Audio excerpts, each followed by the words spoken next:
கோயில் கர்ப்பகிரகத்தை அமைக்கும்போது அங்கே எந்த பக்கத்திலிருந்தும் சூரிய வெளிச்சமோ எளிதில் புகாதபடி மிக தடிமமான கற்களைக் கொண்டு கட்டினார்கள்.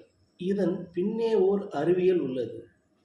ஒரு மனிதன் மனம் ஐம்புலன்களின் வழியாக வெளியே வெளியே உலகத்தை பார்க்கும்போது வெளியுலகத்தோடு தொடர்பில் இருக்கும். ஆனால் கண்களை மூடி இருக்கும்போது இருட்டாக இருக்கும். அப்போது மனம் தானாகவே உள்நோக்கி பார்க்க துவங்கும்.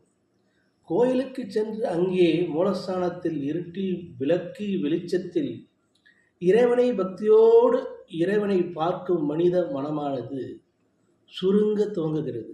அந்த சிலையிலிருந்து வெளிப்படும் காந்த அலைகளையும் மந்திரங்களின் அதிர்வுகளையும் ஐம்புலங்களும் அடங்கிய நிலையில் மனித மனம் எந்த அளவிற்கு அடங்கி இருக்கிறதோ அந்த அளவிற்கு அந்த உடல் கிரகித்து கொள்ளும்.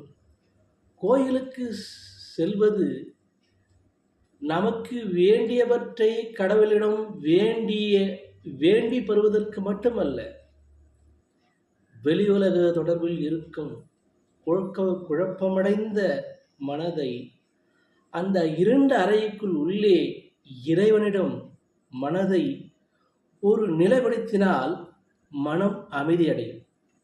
அதில் கிடைக்கும் ஆனந்தம் வேறு எதிலும் அனுபவிக்க முடியாது. இந்த வழிபாட்டு முறையும் ஒரு வகை தியானமே. நன்றி.